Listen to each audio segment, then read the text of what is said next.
en este momento voy a pasar a presentar al doctor Sacha Fernández Cabrera.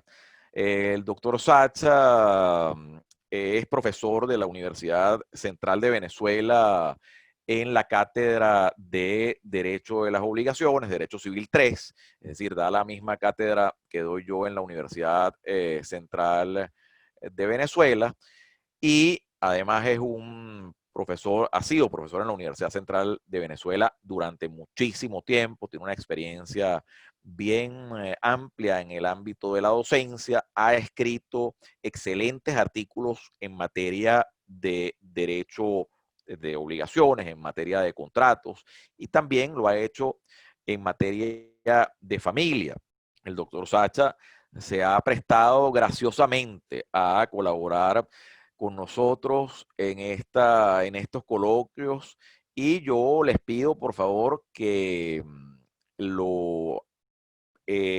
extraigan todos los conocimientos que puedan de él en la materia en la que nos va a complacer de la que nos va a complacer hablando hoy, que es la posibilidad de alegar la excepción de disminución o imposibilidad de ejercer el derecho a la defensa durante el estado de alarma por COVID-19. Entonces voy a dejar con ustedes al doctor Sacha Fernández a objeto de que exponga, y ya obviamente he hablado tanto, creo que hablé más que la ponente anterior, así que voy a dejar que el doctor Fernández los exponga sin interrumpirlo ni una vez hasta el final o hasta que él me lo instruya. Sacha, bienvenido. Adelante. Bueno, muchísimas gracias por la invitación y participar acá con ustedes. Espero que la ponencia no sea aburrida y sirva para algo en nuestra cotidianidad. Entonces, bueno, en este sentido vamos a proceder a ver unas láminas que nos van a servir de apoyo para la exposición que vamos a dar. Entonces, como bien señalaba el profesor Guidón, el tema es la disminución o imposibilidad de ejercer la defensa durante el estado de alarma por COVID-19, esta pandemia que estamos sufriendo hoy en día. Es decir, puede observar si la pandemia nos puede servir como una excepción ante los tribunales en pleno juicio para que no se den actos procesales o justificar el no haber realizado algún tipo de actuación procesal. Debemos comenzar de manera breve señalando qué vamos a entender por el derecho a la defensa, ¿no? Que está reconocido en la Constitución en varias partes, pero principalmente en los artículos 49, 2, 57 de la Constitución. Este derecho principalmente nos otorga la posibilidad de ejercer cualquier tipo de acción o recurso judicial para la protección o defensa de nuestros derechos o intereses. Estos derechos e intereses deben ser protegidos por todo el Estado y sus distintas manifestaciones y todas las personas o funcionarios que trabajan con ellos. Nos da o nos permite este derecho vincularlos con otros derechos constitucionales con los cuales se encuentra íntimamente relacionada, como es la tutela judicial efectiva, el debido proceso, acceso a la justicia, entre otros. También este derecho a la defensa nos otorga a todas las personas la posibilidad de tener un intérprete público en aquellos casos en que no conozca, no hable la lengua del español.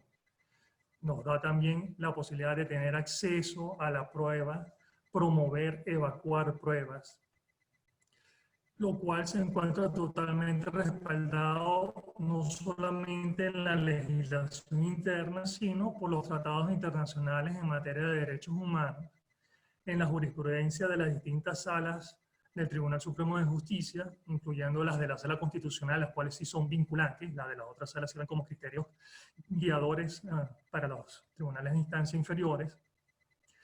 En materia penal, saber los cargos por los cuales se imputa o el pedimento que realiza la Fiscalía en materia civil, mercantil o otras áreas, cuál es el derecho o cuál es la pretensión que tiene la contraparte en contra de mi persona en cuanto a lo que se me está demandando. el poder ser oído en tiempo razonable. Esto es importante, ser oído en tiempo razonable. Así, de esta manera podemos observar cómo algunas sentencias desarrollando este derecho a la defensa han señalado algunos tips de la múltiple y extensa jurisprudencia que hay desarrollando este derecho constitucional, donde nos indica, por ejemplo, la Sala Constitucional, que este derecho implica que se tienen que oír todos los alegatos y poder ejercer todas las acciones y recursos pertinentes para la protección de estos derechos e intereses subjetivos. También se ha señalado que el juez no puede suplir los alegatos de las partes, por lo menos en materia civil, en materia mercantil. Hay otras áreas, como la que viene siendo la LOPNA, con ciertas peculiaridades o particularidades, que le da cierto poder inquisitivo al juez para buscar la verdad, no suplir los alegatos de las partes, sino inquirir o buscar la verdad. Igualmente, los jueces tienen que analizar toda la controversia a través de las pruebas, de los alegatos escritos presentados, todos los elementos que se encuentran en el expediente a los fines de poder obtener esa verdad, otorgar esa justicia, como señala el artículo 2 de la Constitución, y dictar su decisión o su sentencia definitiva, ¿no? Y también se ha indicado que ciertas actuaciones de los tribunales pueden vulnerar este derecho a la defensa. Por ejemplo, el no herir a alguna de las partes, no darle acceso al expediente o cualquier otro tipo de actuaciones particulares o concretas que pudiese afectar ese derecho a la defensa. A todo lo anterior, entonces tenemos que añadirle la situación que estamos viviendo actualmente con la pandemia y la declaratoria del estado de alarma por el gobierno venezolano ante el COVID-19. Así observamos que el 13 de marzo de este año, mediante decreto presidencial, se decretó el estado de alarma en todo el territorio nacional, suspendiendo una serie de actividades, estableciendo una serie de limitaciones para el tránsito, realización de ciertas actividades comerciales, actividades cotidianas de todos los ciudadanos y tomar una serie de precauciones sanitarias para evitar la mayor propagación o contagio de esta enfermedad, de este virus. Y ese decreto ha venido siendo prorrogado continuamente cada 30 días en las mismas términos y condiciones hasta nuestros días de hoy. Esto ha conllevado a que otros entes políticos territoriales tomen o dicten una normativa similar a la dictada por el Ejecutivo Nacional, como ocurrió en La Guaira el 15 de marzo del 2020. A su vez, eso ha conllevado también a que ciertas áreas específicas, como por ejemplo el área judicial, que es la que nos interesa a nosotros, se haya dictado también una normativa especial sobre el tema, como ocurrió con el Circuito Judicial con competencia en materia de delitos de violencia contra la mujer del área metropolitana de Caracas, que el 13 de marzo de 2020 estableció una serie de medidas de seguridad en cuanto a protocolos sanitarios y el acceso, cómo sería de las partes a esos tribunales a los fines de continuar los juicios y los procesos. Posteriormente, para el 20 de marzo, la Sala Plena dicta una resolución ya para todos los tribunales de la República en la que se indica que no se va a despachar ningún asunto salvo que sea urgente y establece otra serie de circunstancias o detalles de los cuales hablaremos más adelante en cuanto a lo que se estableció en esta resolución de la Sala Plena. Esta resolución, así como el decreto de estado de alarma, la Sala Plena la ha venido reiterando y prorrogando en los mismos términos y condiciones hasta la fecha que tenemos hoy en día. Es decir, de esa suspensión de los tribunales, salvo por los asuntos urgentes. Esta normativa no ha sido la única que se ha dictado vinculada al COVID-19. Han salido otro tipo de normativas, como la dictada por el Ministerio del Poder Popular para la Salud, donde, del 1 de junio del 2020, que establece una serie de normativas sanitarias y de responsabilidad social ante esta pandemia. Es decir, va a señalar ahí cuáles son los protocolos sanitarios que se tienen que realizar, que se tienen que cumplir, para poder realizar las actividades permitidas por el Ejecutivo Nacional o por aquellas autoridades que hayan dictado algún tipo de normativa para que se realicen ciertos tipos de actividades, ya sean comerciales, ya sean judiciales, etc. De esta resolución del Ministerio de Salud nos interesa que permite el funcionamiento de los registros de notarías con una serie de condiciones o características sanitarias propias que se tienen que realizar. Por ejemplo, ha establecido que las actividades de las notarías será de 8 de la mañana a 1 de la tarde, martes, miércoles y jueves. Además, tenemos el decreto presidencial 4169 del 23 de marzo de 2020 que suspende el pago de los arrendamientos de los inmuebles, tanto de uso comercial como aquellos usados para vivienda, lo cual ha sido desarrollado por el Ministerio Popular de Vivienda para la Vivienda y Hábitat el 24 de marzo, que habla principalmente sobre la forma de pago y refinanciamiento de los cánones de arrendamiento. En este punto particular de los arrendamientos, quiero traer a cotación una reflexión, una duda que se plantea y es la siguiente. La idea de esta normativa especial que suspende los pagos de los cánones de arrendamiento comerciales o para vivienda y que establece que se deben refinanciar esos meses en los cuales no se realizan el pago por parte de los arrendatarios, se debe considerar, o es de mi opinión que se debe considerar, que es solamente para aquellos casos en los cuales la persona no tenga los suficientes medios económicos para pagar el canon de arrendamiento. Por ejemplo, en el caso de los locales comerciales, si yo soy un vendedor de ropa interior y dentro de los rubros o de las áreas comerciales es permitido continuar con el giro comercial, no está el de la lencería, yo no estoy facturando, no estoy realizando ninguna actividad económica, por lo tanto no estoy teniendo ingresos, ya no tener ingresos, esta normativa me debe beneficiar para no pagar esos meses el canon de arrendamiento y refinanciarlo. Pero si por el caso contrario, yo no he parado mi giro comercial, sino he venido continuamente facturando, haciendo ventas y teniendo relaciones con el público o con mis compradores, yo sí debo seguir pagando mi canon de arrendamiento y no me sería aplicable esta normativa porque no he sufrido una merma en mis ingresos. Tanto es así que el CENIAT, el Fisco Nacional, sigue facturando y sigue cobrando a estos locales comerciales. No le suspende el cobro de los tributos. Por lo tanto, mutatis mutandis, aplicando de manera análoga, debería considerarse exactamente igual en cuanto al pago de los cánones de arrendamiento. Si se tiene un giro comercial, si se tiene una actividad comercial, yo he de seguir pagando entonces mi canon de arrendamiento. Igual debería ocurrir en el caso de los arrendamientos de vivienda. Si la persona sigue teniendo unos ingresos ingentes o normales para seguir pagando el canon de arrendamiento, debería de seguir entonces cumpliendo o honrando su obligación frente a su arrendador. Mucho más si tomamos en consideración tanto para los arrendamientos de locales comerciales como para viviendas, aquellos casos en los cuales las personas que son arrendadoras, es decir, el arrendador, su única fuente de ingreso para su subsistencia sean estos cánones de arrendamiento. Por lo tanto, si el local comercial sigue su gira comercial o la vivienda, el arrendador de la vivienda tiene ingresos suficientes como para pagar el canon de arrendamiento, permitir que no realicen ese pago a estas personas que subsisten o viven precisamente de esas rentas, sería condenarlas a una situación muy precaria y contra todo criterio de la justicia.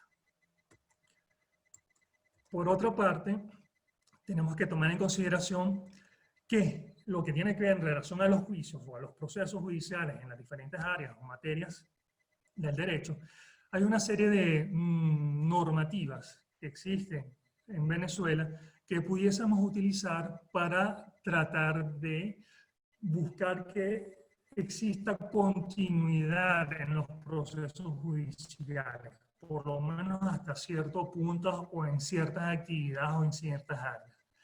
Así nos encontramos, por ejemplo, que existe una obligación por parte de la administración pública en el artículo 110 de la Constitución de la República Bolivariana de Venezuela de incorporar la tecnología dentro de su funcionamiento. Y pensando en la administración pública de manera muy genérica, muy amplia, agregaríamos la rama judicial, ¿no? Que aunque no es administración pública centralizada, pensando en Estado en general, podríamos señalar que también la rama judicial del Poder Público Nacional debe incorporar estas tecnologías. Además está la Ley Orgánica de la Administración Pública, la Ley Orgánica de la Jurisdicción Contencioso-Administrativa, que esta ya es una ley propiamente judicial, que habla de la incorporación en ciertas áreas, en ciertos puntos, de las tecnologías como tiene que ver con las citaciones, las notificaciones de las partes.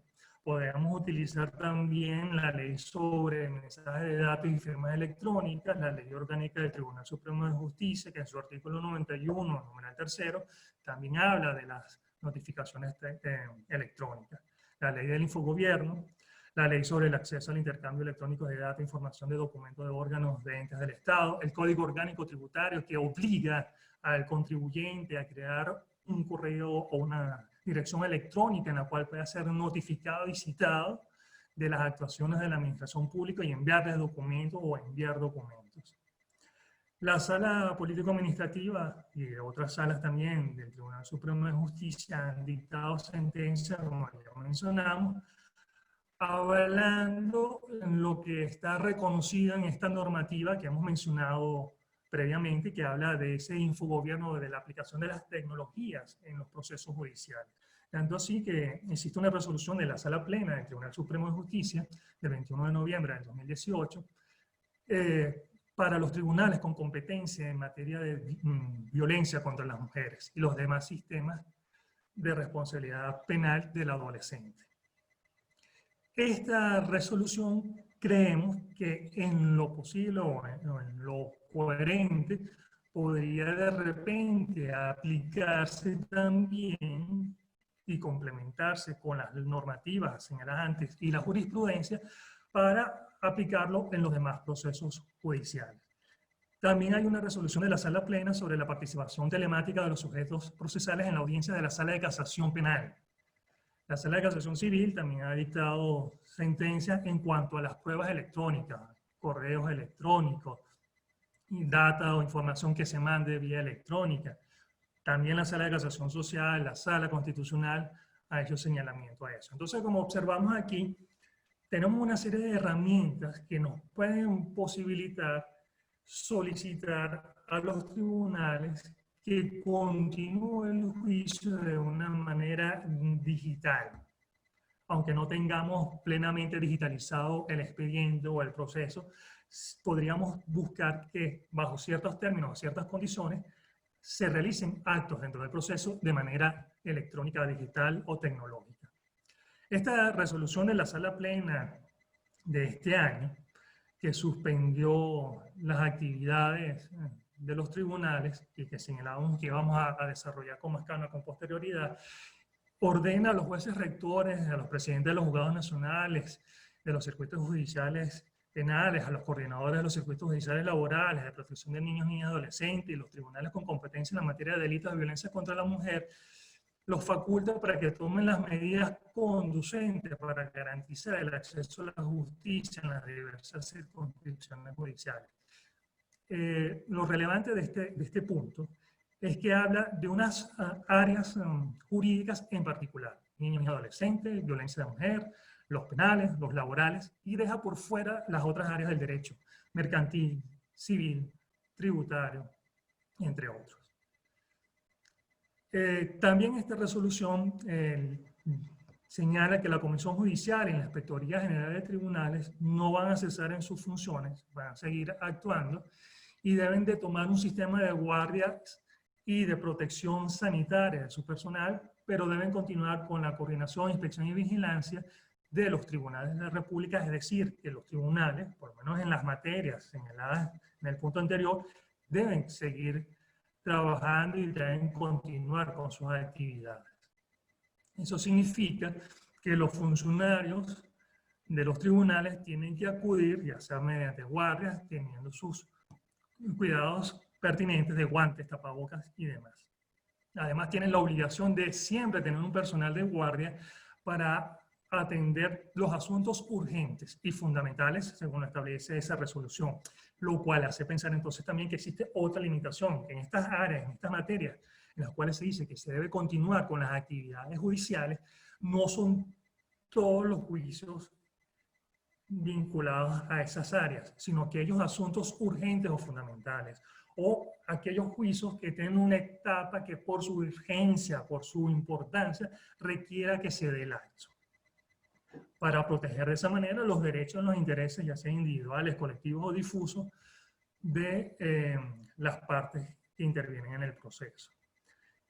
Por eso es que esa resolución indica que las causas están suspensas y no corren los lapsos procesales. Si están suspensas y no corren los lapsos procesales, nos están indicando que el juicio no puede continuar. Entonces pareciera que hay una antinomia, una dicotomía, una contradicción entre que me dice que sí puedo continuarlo y después me dice que me suspende y no continúan los lapsos procesales de esas causas.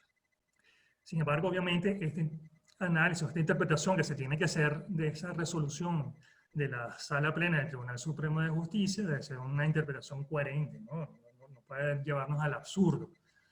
Lo que significa es que en principio están suspendidas esas causas, pero bajo estas excepciones que hemos señalado podrán realizarse algunos actos y podrán continuar esas causas.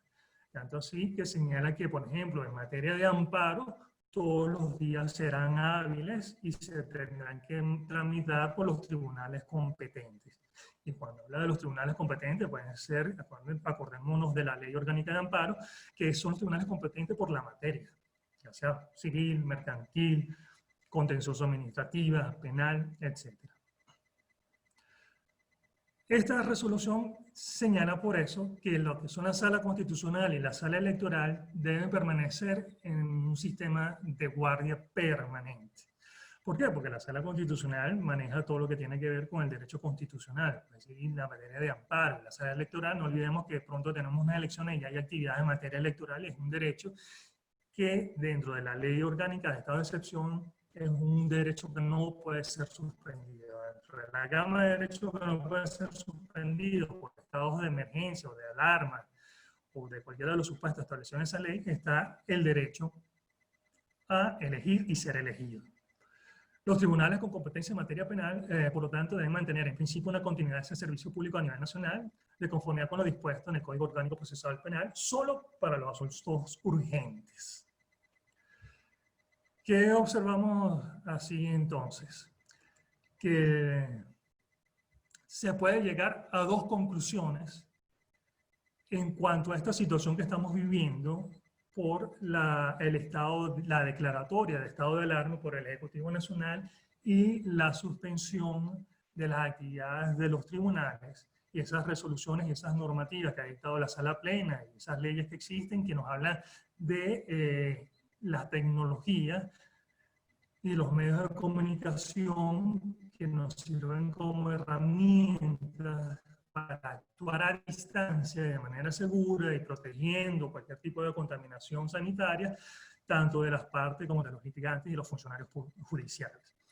Una primera conclusión a la cual se podría llegar de todo lo que hemos señalado, todo esto, es que aunque legalmente estén suspendidos los lapsos procesales, ello no implicaría una paralización de los procesos, por lo que hemos señalado, que se puede, mediante aquellas circunstancias urgentes de necesidad o ciertos actos que por su naturaleza necesiten ser realizados, existe la obligación por parte de los tribunales en sus diferentes materias que señalábamos que están indicadas de manera expresa por la normativa, que consideramos que se podrían hacer extensiva esa actividad a las otras materias judiciales, deben realizar esos actos judiciales a los fines de evitar una denegación de justicia y no se lesione el derecho a la defensa ni los demás derechos conexos a las partes dentro de un juicio.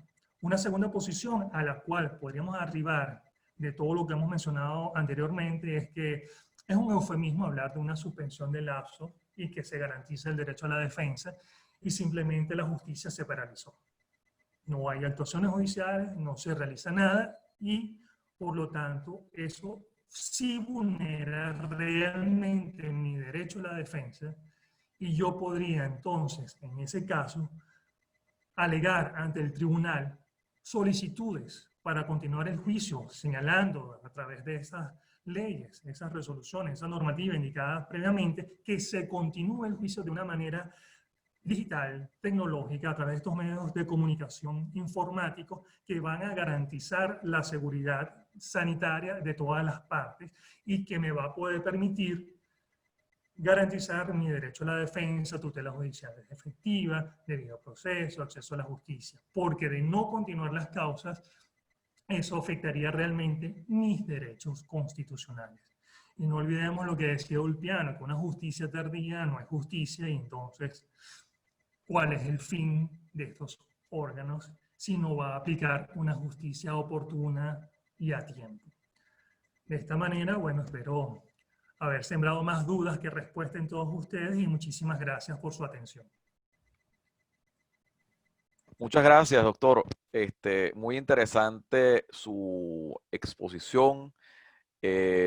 Ahí vamos a hablar un poco entonces de esta exposición como la de la doctora Calles, a ver si se presenta alguna pregunta en cuanto a esto que usted nos ha expuesto. Yo tengo unas, pero se las voy a hacer al final, una vez que haya leído las preguntas de las personas que participan con nosotros en el foro.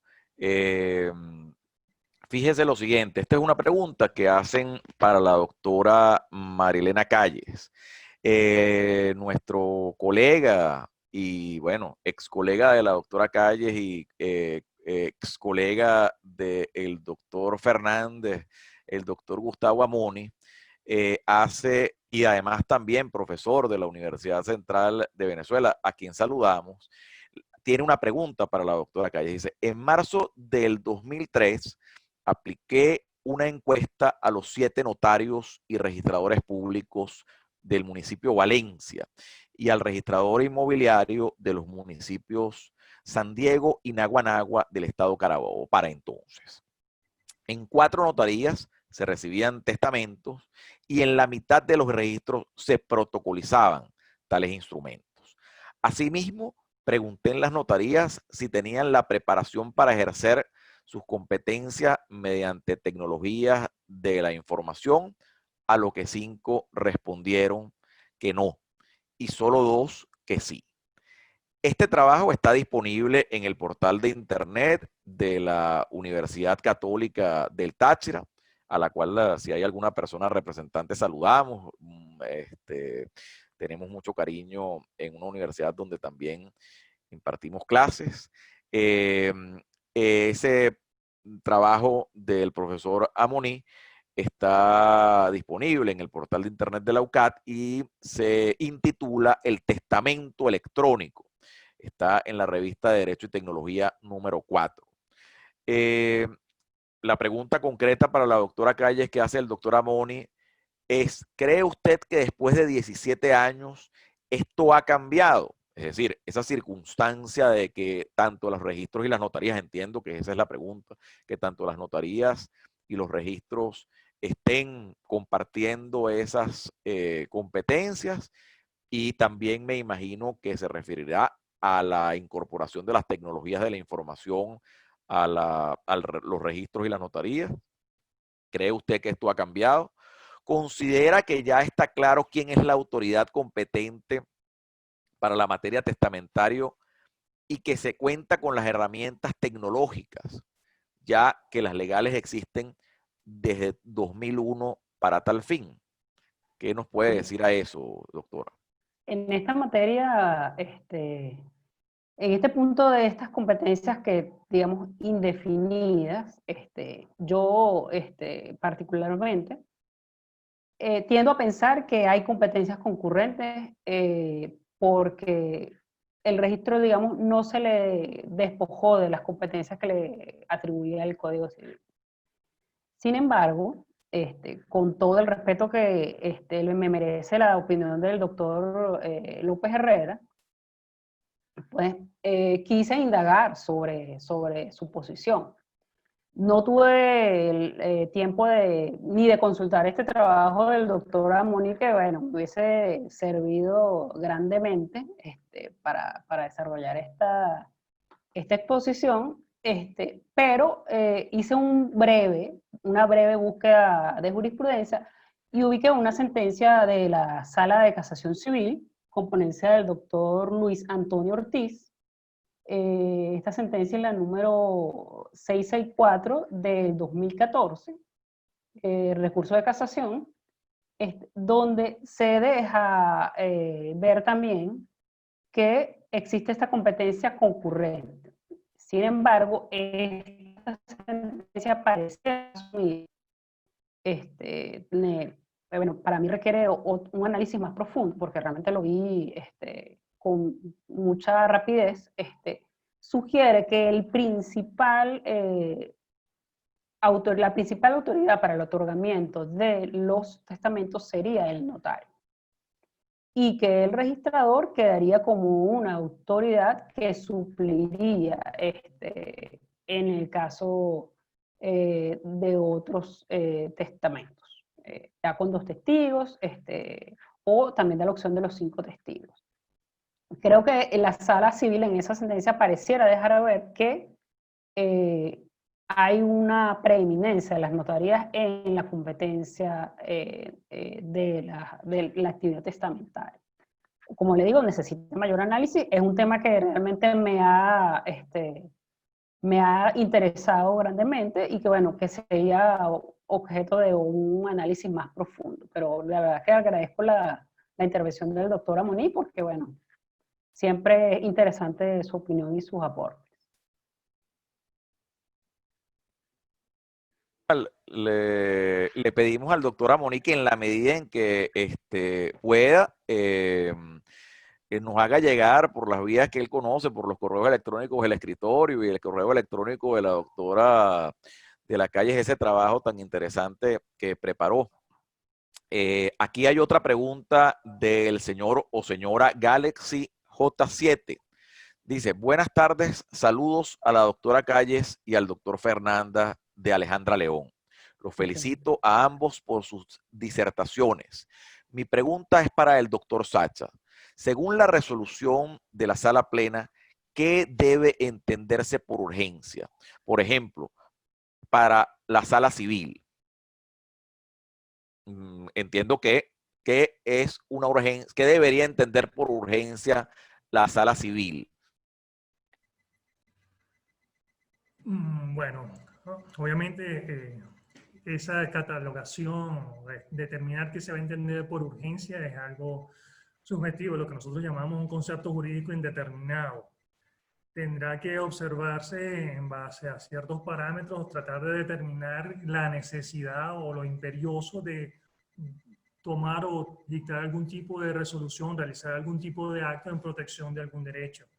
Por ejemplo, en materia de amparo, creo que sería como evidente que si se va a demoler una vivienda por un acto ilegítimo, el ejemplo clásico que hay en derecho administrativo, se tramite el amparo para la protección de la vivienda. O en materia civil, si se está en algún momento afectando, voy a ponerme un poco mercantilista, se está afectando a través de una ejecución de una decisión que fue dictada en primera instancia y que fue apelada, y no obstante por un error del circuito judicial se va a ejecutar, donde se va a despojar de su vivienda a un individuo, allí se podría entonces realizar el acto subsiguiente en el juzgado superior, si no se tramita un amparo. Entonces, con todo esto lo que quiero decir es que el tribunal, observando la inminencia, creo que eso sería lo preponderante o lo importante de determinar por el tribunal, la inminencia de la afectación de algún derecho subjetivo, de alguna parte, que pudiese haberse lesionado y que esa lesión causó un gravamen que posteriormente para su reparación sea dificultoso, pudiese, utilizando todas estas herramientas tecnológicas, permitir la realización de actuaciones judiciales y tomar decisiones de fondo, siempre garantizando obviamente los derechos de las partes. Es decir, tendría que notificarse las partes de manera electrónica, porque recordemos que en los tribunales usualmente los abogados dan no solamente su dirección judicial para ser notificados, sino también dan su número telefónico y su correo electrónico.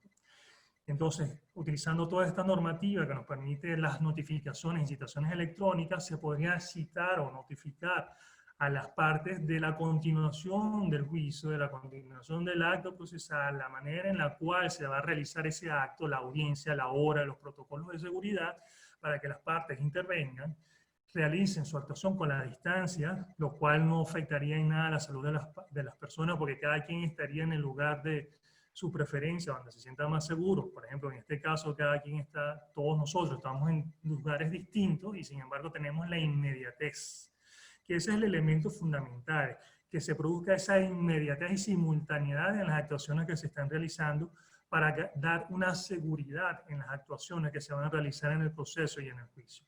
Si se garantizan todos esos elementos, yo creo que se puede continuar los juicios. Y no solamente aquellos urgentes, los urgentes mucho más, sino en cualquier juicio que requiera continuar, porque planteémonos la siguiente pregunta: ¿qué ocurre si la pandemia se sigue extendiendo por 2 años más?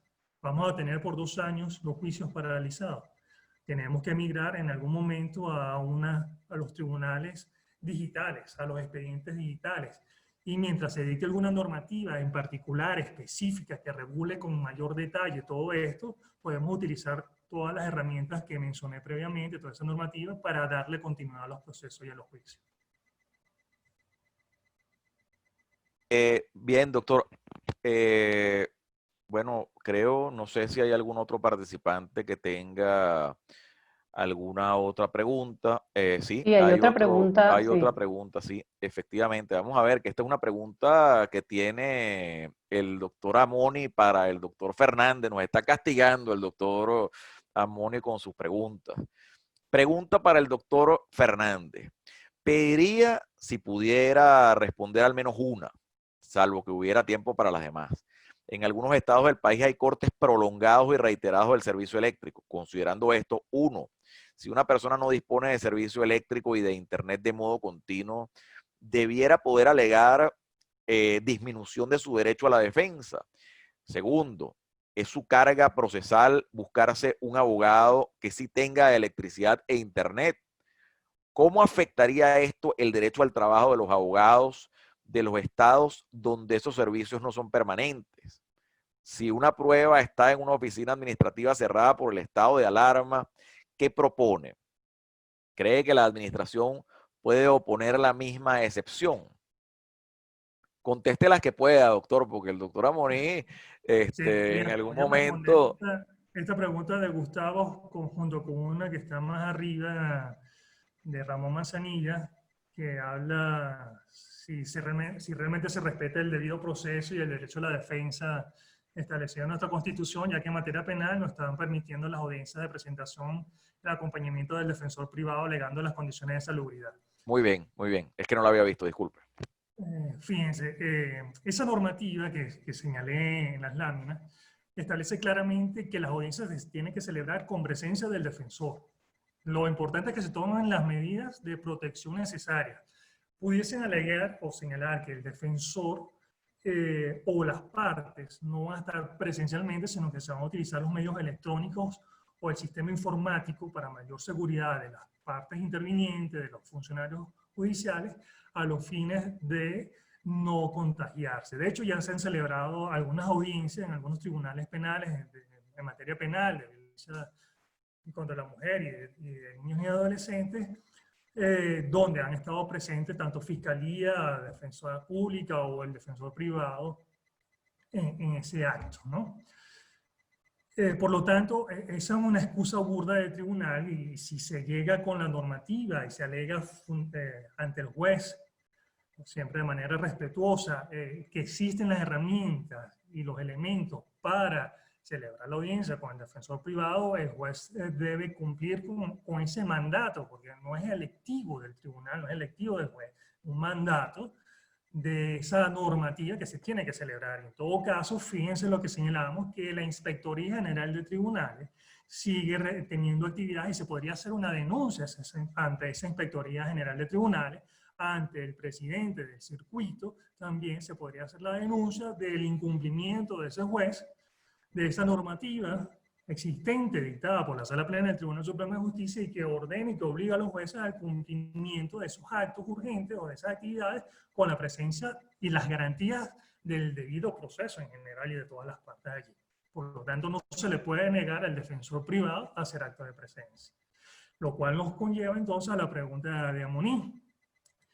Yo, como parte dentro del proceso, sí tengo problemas de electricidad, sí tengo problemas de conectividad que no me permitiesen actuar judicialmente dentro del proceso judicial, pudiese alegar que se me encuentra vulnerado mi derecho a la defensa y buscar con el juez el momento o la oportunidad para la realización en mi sistema de internet, ya sea con Intel, sea con CanTV, sea con cualquier empresa que presta el servicio de internet, ha dejado de funcionar, hablar con el juez que me permita para la realización del acto conseguir un lugar que haya electricidad y haya el servicio de internet que me permita realizar ese acto judicial. Y entonces el juez, en garantía del debido proceso, de igualdad de las partes, el acceso a la justicia, se coordinará con todas las partes para que en la fecha determinada o en el lapso de tiempo que propone la parte que se ve afectada por estos problemas técnicos cotidianos del país, pueda resolverse y realizarse la actividad.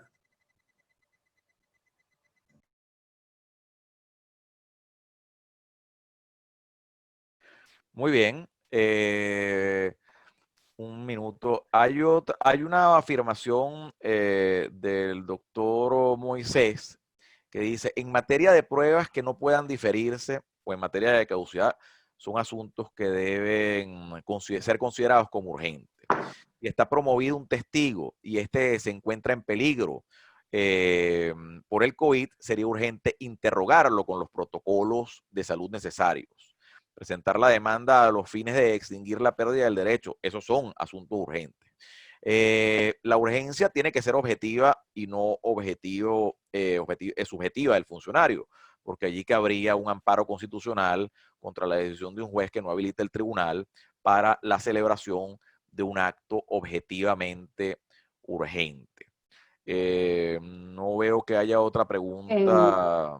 Dígame, En este doctora. particular, coincido con el doctor Guidón, Moisés Guidón, en que ciertamente, o sea, no creo que exista una lista sea tampoco la solución, porque, bueno, las listas tienden a limitar la apreciación de las condiciones particulares, pero ciertamente el caso de la caducidad es un caso de emergencia que no debería ofrecer duda a un funcionario judicial.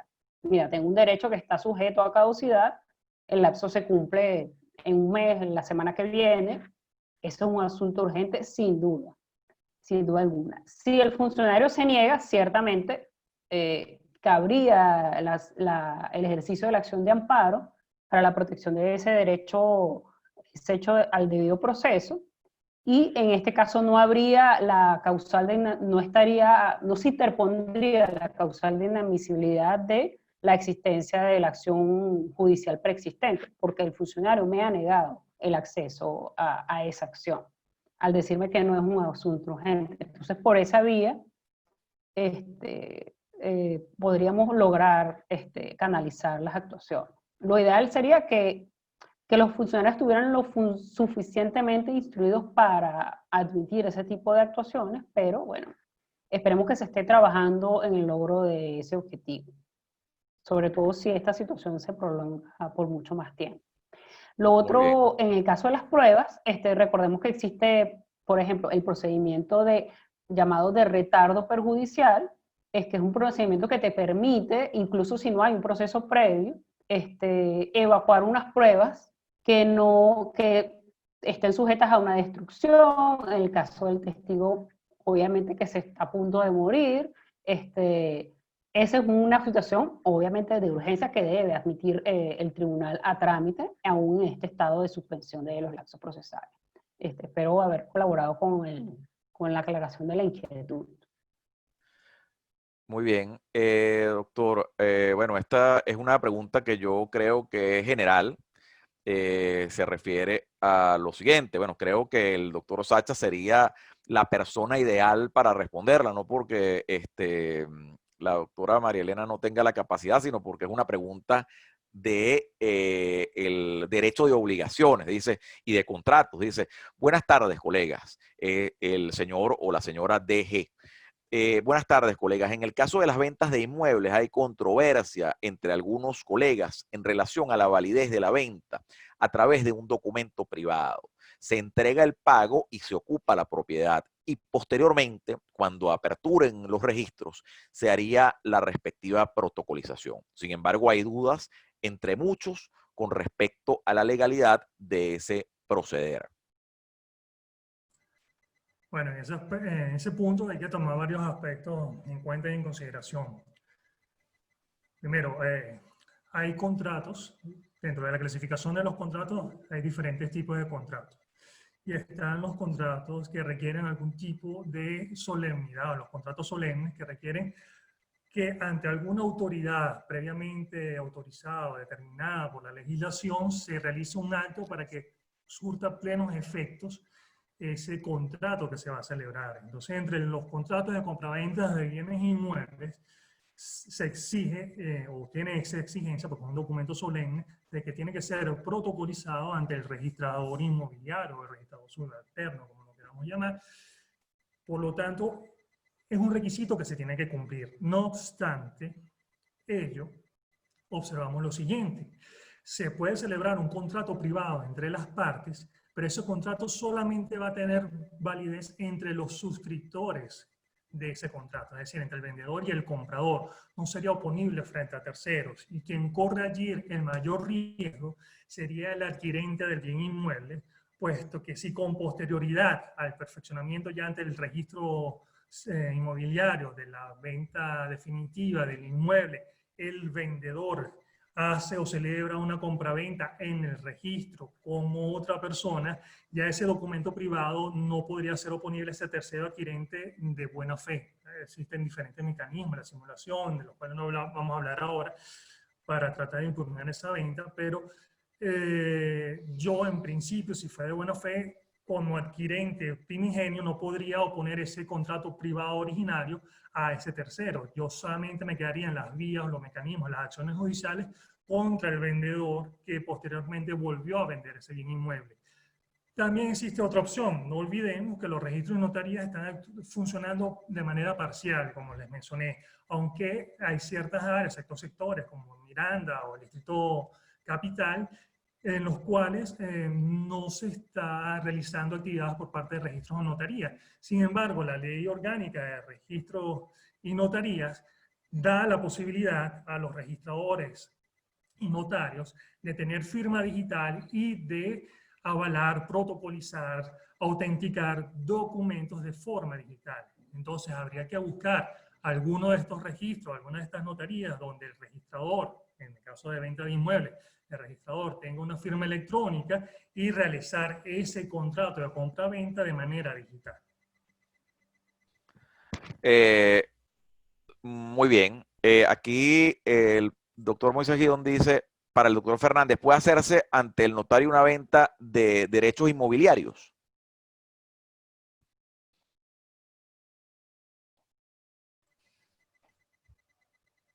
Para posteriormente registrarse, dice.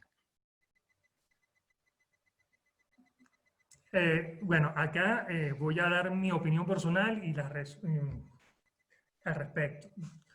Considero que ante el registrador, porque la ley de registro de notaría permite que los notarios den una validez o permite la celebración de este tipo de contratos para posteriormente terminar de formalizarlos ante los registradores. Imaginemos el caso, una persona tiene que irse urgentemente del país, no puede firmar el documento ante lo que se tarda el trámite en el registro inmobiliario y se va ante una notaría, se celebra el contrato de compraventa y posteriormente ese contrato notariado se registra en el registro inmobiliario. Sin embargo, hay una resolución de la Dirección de Registro y Notaría del Ministerio Popular de Relaciones Interiores y Justicia que prohíbe a las notarías celebrar este tipo de contrataciones y que solamente se pueden realizar ante los registradores inmobiliarios. En mi opinión personal, esa normativa es totalmente ilegal e inconstitucional y podría ser atacada ante los órganos pertinentes para pedir su nulidad o acudir ante la Dirección de Registros y Notarías para pedir su revocatoria o inaplicación para el caso concreto, puesto que la ley orgánica, que está por encima de una resolución del ministerio, establece que sí se puede. Muy bien. Bueno, son las 6:30 de la tarde, ya han transcurrido más de hora y media de la reunión. Entiendo que nuestros participantes deben estar cansados de una jornada de trabajo, aunque sea a medias, que no es que trabajen menos, sino que todo lo que hacen tienen que resumirlo en media jornada. Y pues creo que le podremos poner fin a esta reunión a pesar de de las dudas que se presentaron y de la asistencia, que agradecemos mucho. Les instamos nuevamente a que se comuniquen por nosotros a través de nuestras redes sociales, @guidonv, ya sea por Instagram o por Twitter, son las mismas. Hay el canal de YouTube, que es el de Víctor Guidón, y nuestra página web, que es www.guidonv.socios, que es Guidón VY Socios, en la cual pueden también remitirnos algún correo electrónico y conocer de las actividades que estamos realizando y las que estamos por realizar también. Como les dije al principio de esta conversación, nos encantaría, y además somos profesores unos por esto, a objeto de recibir todas las preguntas que tengan. Nos gustaría armar un coloquio, un conversatorio con las preguntas que ustedes tengan, a objeto de aclararlas. No tendríamos ningún problema en hacerlo y presentárselas a ustedes de la mejor manera que podamos. Así que, bueno, quedo a su disposición para recibir esos planteamientos y desarrollar esos temas en la medida en que ustedes lo deseen.